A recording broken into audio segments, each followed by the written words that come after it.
Ever jumped at a shadow creeping in the corner of your eye? Felt your heart slam against your chest when someone cuts you off in traffic? Or maybe you've caught yourself stashing snacks in your pantry whispering, "Just in case." Those aren't random quirks. They're your brain, wired by thousands of years of survival, clinging to instincts that kept your ancestors alive. But here's the twist. Those same instincts, they can trip you up in today's world. They can hold you back from living your best life. Stick with me because we're diving deep into the ancient wiring in your head, instincts you can't shake, and how to master them to live smarter, bolder, and freer. Ready to take the wheel of your mind? Let's do this. Your brain is a time traveler. It's lugging around a suitcase packed with Stone Age survival tools. Think about it. A rustle in the bushes back then could have been a predator ready to pounce. Hesitate, and you're done. Act fast, and you're the one passing down your genes. Those gut reactions, those split-second urges, they're not accidents. They're your DNA's battle-tested playbook. But today, in a world of Wi-Fi and deadlines, those instincts can feel like a glitchy app, draining your energy, clouding your choices. Why does your brain hold on to them? And more importantly, how can you turn them into superpowers? Let's break it down. First, let's get under the hood. Your brain's like a supercomputer, built to process threats, rewards, and everything in between. At its core sits the amygdala, that tiny alarm system screaming, "Danger," before you even blink. Meanwhile, your prefrontal cortex, the part that makes you, well, you, tries to keep things calm and rational. But here's the problem. Your instincts are fast, lightning fast. They outrun your logic every time. Evolution didn't wire you for Zoom calls or crowded subways. It wired you to survive. And those instincts? They're still running the show more than you think. So, how do you take back control? By knowing what's driving you. Let's start with the big hitter, fight or flight. You know that feeling? Heart pounding, palms sweaty, ready to bolt or swing? That's your brain thinking you're about to face a wolf. Back in the day, this instinct was gold. Spot a predator, and boom, adrenaline floods your system. Your senses sharpen, your muscles tense. You're ready to run or fight. Fast forward. To now, and that same instinct kicks in when your boss sends a vague email or a car honks too close. Ever freeze mid-sentence during a presentation? That's fight or flight hijacking your brain. It's not a wolf. It's just a PowerPoint slide. But your brain doesn't care, it's yelling, "Threat!" This instinct can save you. When you swerve to avoid a crash, it keeps you sharp in a sketchy alley. But when it's on overdrive, it's like a fire alarm blaring every time you boil water. It spikes your stress, fogs your focus, and leaves you drained. So, what's the fix? Pause. Breathe deep. 5 slow breaths can hit the reset button on your brain. Tell it, "Thanks for the warning, but I've got this." Now, let's talk about your brain's obsession with patterns. Ever see a face in a cloud?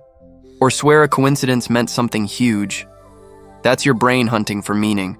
Thousands of years ago, spotting patterns was life or death. Notice which plants made you sick, and you'd avoid them. See a pattern in animal tracks, and you'd eat dinner instead of becoming dinner.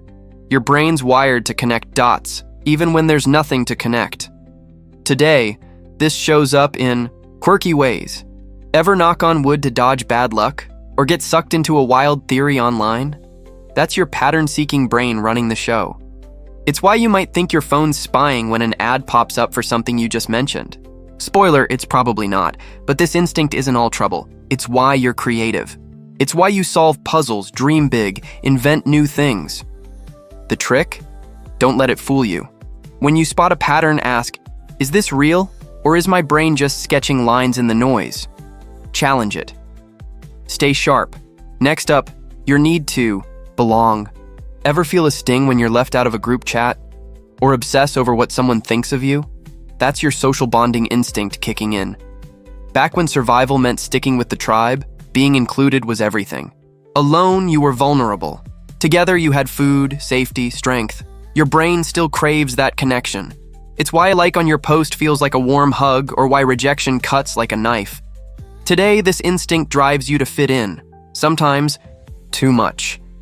Ever say yes when you wanted to say no just to keep the peace? Or scroll through Instagram feeling like you don't measure up? That's your brain chasing the tribe. But here's the truth. You don't need everyone's approval. You don't need to blend in to belong. This instinct builds beautiful communities, but it can also trap you in comparison or conformity. So, choose your people wisely. Surround yourself with those who lift you up, not pull you down. And when rejection stings, remind yourself, you are enough. One more instinct we can't skip. Hoarding. Picture your pantry stuffed with cans you'll never eat, or your closet bursting with clothes you haven't worn in years. Sound familiar? That's your brain's ancient drive to stockpile. Back when food was scarce, hoarding was survival. Grab every berry, stash every nut because winter was coming.